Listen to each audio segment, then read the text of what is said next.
Contract agency દ્વારા મુકાયેલ કામદારોના સૂત્રોચ્ચાર સાથે દેખાવ. બંસી એજન્સીના કર્મચારીઓને 8 વર્ષે પણ નથી મળ્યા પીએફના નાણાં. કોન્ટ્રાક્ટ એજન્સી દ્વારા માસિક વળતરમાંથી કપાતી હતી પીએફની રકમ. 8 વર્ષ બાદ પણ પીએફની રકમ ન મળતા કામદારોમાં રોષ. અંદાજે 160 કામદારોને પીએફ ન મળ્યાની રજૂઆત. ઉચ્ચ કક્ષા સુધી લેખિત મૌખિક રજૂઆતો બાદ પણ ઉકેલ ન મળ્યો. હાલ નવી એજન્સી દ્વારા હોસ્પિટલમાં કામદારોની નિમણૂક કરાઈ.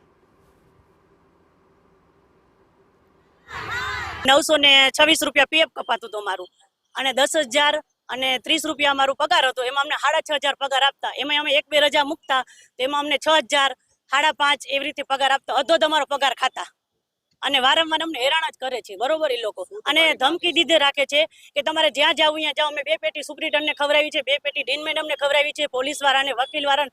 તમારું ક્યાંય કંઈ થવાનું છે જ નહીં.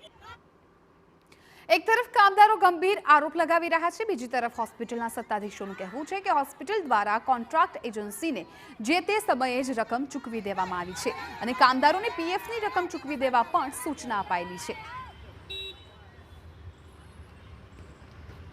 અત્યારે આપણા ત્યાં નવી એજન્સી આવી ગઈ છે, પણ આ જે વાત છે કે બંસીના કર્મચારીઓને પીએફ ચૂકવણા બાબતમાં, તો અમારા ત્યાં જે પણ કામગીરી થતી હોય ઓફિશિયલી એકાઉન્ટ્સ પ્રમાણે એ બધી અમે જે બિલ્સ હોય એમાં એમને કોન્ટ્રાક્ટ એજન્સીને ચૂકવેલા હોય છે.